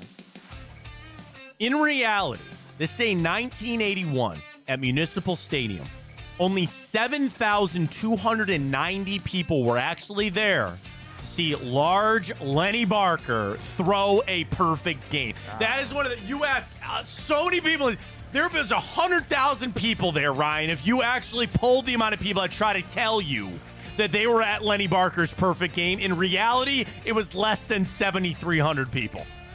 And then can you believe 1981, 43 years ago today, and we haven't even had a no-hitter since. Yeah, that's not crazy. even a perfect game, but a no-hitter in 43 years. That is pretty nuts. Large Lenny Barker.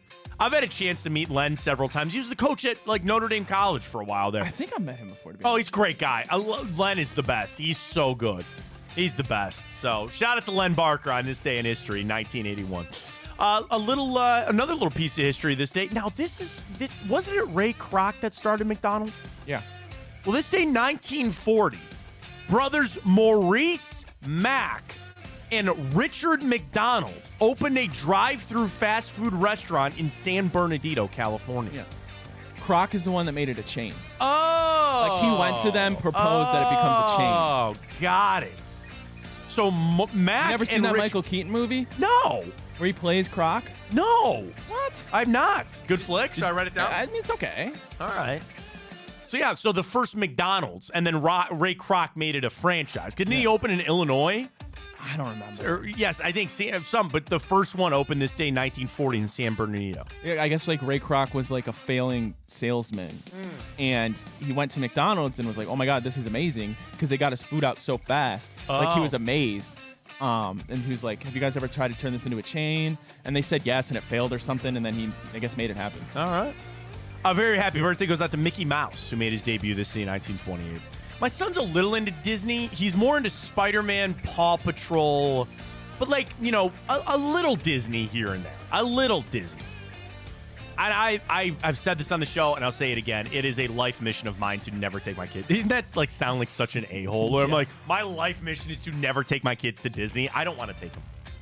I really don't. We'll go to Cedar Point. There you go. We're talking about the first trip for Cedar Point. We'll get on the cars, buddy. I'll take you to Snoopy Land. I'll ride that Snoopy roller coaster till you're sick. I don't care. Keep going. I don't want to go. There's no part of me. Yeah. And especially, I'll rip some of the viewers and listeners of this program, I guess. The adult Disney people just don't. I don't get it. Like Epcot, bro. I know people that go every year. Every year. That's the same vacation they've been going on forever. Disney doesn't do it for me. Epcot was fine. I liked Universal more than I liked Epcot. Oh, Universal's the best. Yeah. And if I were to go, I would totally be like, we're taking a week off, and we're going there on a Wednesday. Dude, Saturday, Sunday, my ass. Yeah. No way. The only thing I remember about Epcot, and it was just my wife and I. We weren't even married yet. And we went down there. We did Epcot one day, Universal the other. Bro, I'm staying in Epcot. And it's early in the morning. And we were, together. It's not like we were single, but we had no kids, right? So, like any 20, I don't remember, I think we were 28. We went to a bar the night before and had a good night, okay? Wake up, a little slow, right? So we go there, and there's a Starbucks in there. And I was like, all right, we got to go get some coffee. It's a coffee probably no different than the one I'm holding in my hand right now. It was $21. 21. And it wasn't some Dan Campbell order with like 6 of these and 4 of those and a sugar here and this and that. It was a regular just like coffee. It was $21. That's how it goes, man. For us to split at Epcot. That's how it goes. Never again. Never again. But Mickey Mouse made his debut this day, 1928. Very happy birthday goes out to George Brett. You remember the pine tar incident with George Brett? You ever seen that video? He hit a home run. The umps took his bat. They laid it on home plate because the rule is you're not supposed to have pine tar. Like, the bat's got to at least be the width of the plate. He had pine tar over it. They looked him in the dugout, and they go like this. He ran out of that dugout, and they've interviewed him since, and he goes, I was going to murder that umpire. He goes, he ran. The video, he runs out like this. Like, he looks like a madman. And they called him out. They took his home run off because he had too much pine tar on his back. Damn. George Brett celebrating a birthday. The great Dan Patrick. I mean, when you talk about Mount Rushmore of sportscasters, Stuart Scott, Jim Rome, I like Colin Cowherd. I probably put him up there. I do too. Greeny, yeah. Dan Patrick's got to be right up there too. Who am I missing? Rich Eisen. I like Rich Eisen. Stephen A. has to be on there now, too. I mean, you talk about the money, you talk about all that kind of stuff. He's taken ESPN to a new level. Yeah, no question has. Stephen A. Smith has done that. Leroy Horde, former Cleveland Brown, Emmitt Smith, Desmond Howard, Ray Lewis, Ryan Leaf, Robert Royal, a former Browns tight end, and Michael Brantley, beloved Cleveland Indian Guardian, celebrating a birthday today. I didn't have too many on the celebrity side of things. Also, Sam Merrill. Is it Sam Merrill's birthday today? It is. All right, I'm going to put that on my list. That's what I like about doing Time Hop is I add things like that. I just put Sam Merrill down. I didn't really search for celebrity ones because there really weren't that many. Like, do you know who Owen Holt is? No? Oh, I'm not wishing Jackson Mahomes a happy birthday. Bruh. No, not happening there. Belushi, not like Jim Belushi, like Belushi the Twitch star. No idea. Don't know who that is. Jackson Mahomes. One of the things I searched for this, it's literally all it's all TikTok people. It's literally all of these are Facebook, Instagram star. Kaylin De Los Rios is an Instagram star. Never heard of her in my life. Me neither. Never once in my life have I heard of CJ Lotzer. He's 28 years old today. He's a YouTube star. A YouTube star of what? Don't know, but not my world. All right, 2 movies for you today. We go back to this day, 2015. Okay. This was a reboot of a semi-popular franchise from the late 80s. The next installment of this rebooted franchise is coming out this summer, and it's been plastered everywhere, and you can't watch a single thing on TV without seeing a promo for this new movie. Really? Yes. But this movie came out in 2015 to reboot it. What? A lot of cars and a lot of crazy people. Cars and crazy people. Well, that just sounds like Fast and Furious. Well, you're not wrong, but it's not Fast and the Furious. Didn't we talk about this Mad Max or something? Is that it? Fury Road? Thank you. Fury Road. Mad Max Fury Road came out this day, 2015, because now Furiosa with Anna Joy Taylor, right? Anna Taylor-Joy. Yeah. Whatever. Not Joy Taylor like the sportscaster, like Anna Joy. Chris Hemsworth's in it too. Hey, did he play a role where he doesn't have a beard and long blonde hair? Like, seriously, I'm just wondering if that's like a requirement. I have no interest in seeing this Furiosa movie. I don't. I was excited for Fury Road because I like Mad Max. Isn't that Tom Hardy? Yeah, I thought he did fine. I haven't seen it. You want to know why I don't want to see Furiosa? Why can't they let it be Charlize Theron? I thought she kicked ass in that movie. Now they're going back. This is like the prequel of her, and I whatever. I just would like another Mad Max movie. Can't I just get back to that? I don't know. All right, and then we go back to a movie this day, 2003, also a sequel. I went like this and kind of went like that. The Matrix. Which one? Reloaded? That is correct. My favorite little trivia thing about Matrix is that Will Smith turned it down because he just did Wild Wild West. Oh, no, I'm sorry. He turned it down to do Wild Wild West, and he felt like he was doing too much science fiction. What a miss by Will Smith on that. But that's not even the worst part about his career is where we're at. Yeah. All right, real quick, let's get back to the schedule. Anything else coming out right now about where the Browns are at? So these are just reports. These are just reports about the Browns' schedule right now. That apparently we are going to open Dallas. We know that. Then it's at Jacksonville, home against the Giants. These are rumors. Then week 14, or is it 12? 12 or 14, at home, Thursday night football against the Pittsburgh Steelers. Would you almost say that you need a Browns-Steelers game in prime time? Like, I would have no problem making the Browns-Steelers game a Thursday night game every year. I mean, I think it's a top 5 rivalry in all sports. I agree with you. And I know there's some nostalgia about like a 1 o'clock. That game I like under the lights. I don't know why. There's something about now it brings back the Nick Chubb injury and it brings back the Myles Garrett thing and all that. But there's, I don't know, I would like that under the lights. I really would. So I know you want to know what? You want a guarantee from me here, Ryan? You will get a Browns-Ravens primetime game. Write that down. The Browns and Ravens always seem to have a primetime game against one another. A lot of it was Thursday night football. I think you're getting a Sunday night game, Browns, Ravens, probably at Baltimore. Write that down. It's fine with me. Write that down. But that's all we've seen thus far from all the schedule leaks. And again, you'll see them. Today's a very interesting day. Like, here's how it goes. And I said this earlier. The Browns have the schedule. There are people within the inner circles of the Browns that have had it for a while. Then they will send it to the media, the trusted media people, because they need to write their articles and be prepared when it goes live that they publish and the article goes right out. I used to get the schedule early, and I've had a lot of people that have asked me about it. And I usually was very guarded about who I gave it to and not, just because I didn't want to get in trouble, right? I just didn't want to get in trouble. But there are people that have the schedule. So I believe some of the leaks that are coming out because I know people that have the schedule. I could get the schedule right now if I really wanted to. I don't want to play that game anymore. I don't want to play the game. Like, it's tough because they're watching and I don't want to get in trouble for violating the embargo, all that kind of stuff. You want to know where it's going to be? You want to know where you're going to find the schedule before anything? Go to Reddit. Go to Reddit. Because people on there, they can just post whatever they want. It doesn't matter. I guarantee you that if you search the right channels on Reddit, you will probably find the NFL schedule already. It might be there. Not that I really care about searching for it, but when it comes out, we'll see how it goes. But yeah, so it'll be exciting to see how that comes out. I'm going to call for, do you count Thursday night as a primetime game? Yes? Yeah. What do you mean? Yeah. I'm just asking. I'm going to count 3. So we know for a fact, again, according to Andrew Filipponi out there in Pittsburgh, that we are going to have a Thursday night game against the Steelers, week 12, 14, whatever it was. 12. So I'm going to get you Thursday night. I think you get 2 more. I'm going to say 3 primetime games, and I'm going to call my shot to say the Ravens are one of those primetime games. Probably. Yeah. I'm just trying to think of who's on their schedule.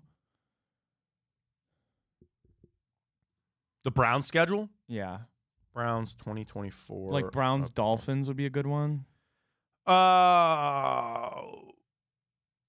Okay. Obviously, outside of your division games, your home games, Chiefs, Browns, that could be one. Chargers, Browns, Dolphins, Browns, Giants, Browns. Well, we already know where the Giants game report is. It's just we already know. We already know Cowboys. 2 Chiefs primetime games, so it's like, right. They're gonna have 5 though. Yeah. Then on the road, Denver, no. Jacksonville, no. Raiders, I doubt. Saints, I doubt. Eagles, maybe. And then the Commanders. That's not gonna be it either. You will get. I'm calling my shot. I'm gonna tweet this out right now. I'm calling my shot on the Browns schedule. 3 primetime games. One of them will be versus Baltimore. That's it. 3 primetime games, 1 against Baltimore. I think that's where it's going to be. Because frankly, I think what are the games that make sense? Chiefs, like you said, Chiefs, Dolphins, we know it's not the Cowboys. And the Eagles are the only team that you're going to be on the road against. That makes some sense. Yeah. Again, outside of division. I think it's going to be... Okay, so if you get Thursday night against the Steelers at home, give me Baltimore on the road Sunday Night Football. Oh, man. I agree with you. Then I'll go Monday night. Then maybe Monday night. I'm going Monday Chiefs, night, Browns, Dolphins. Dolphins, okay. Odell. All right, I'll listen to that.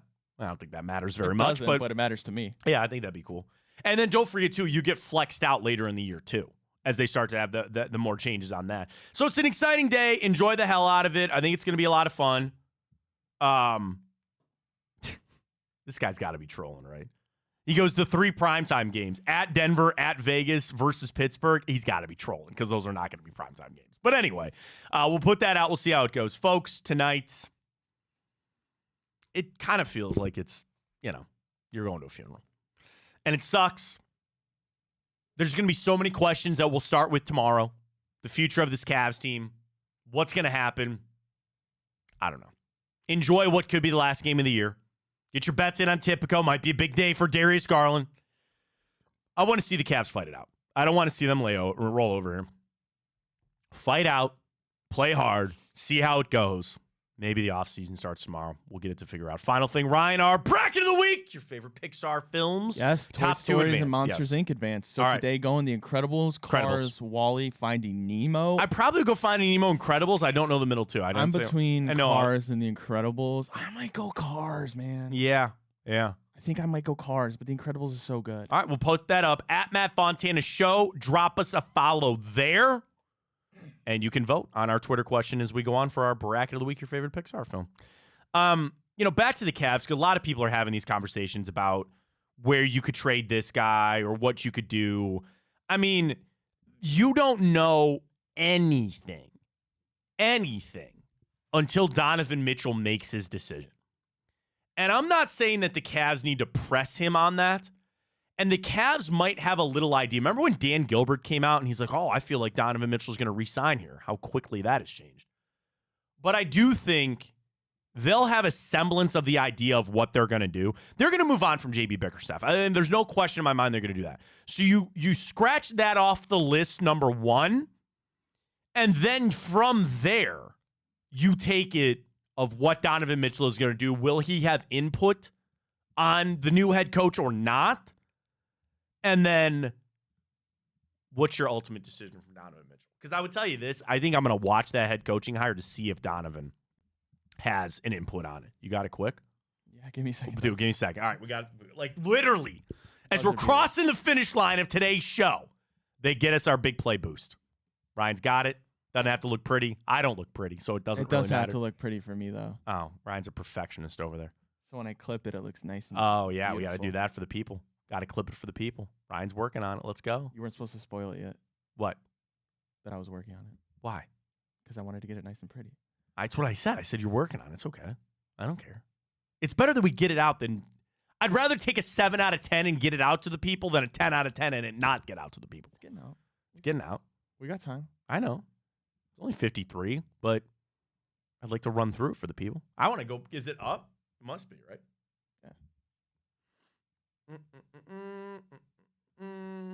Tipico, code Fontana 150 when you get signed up.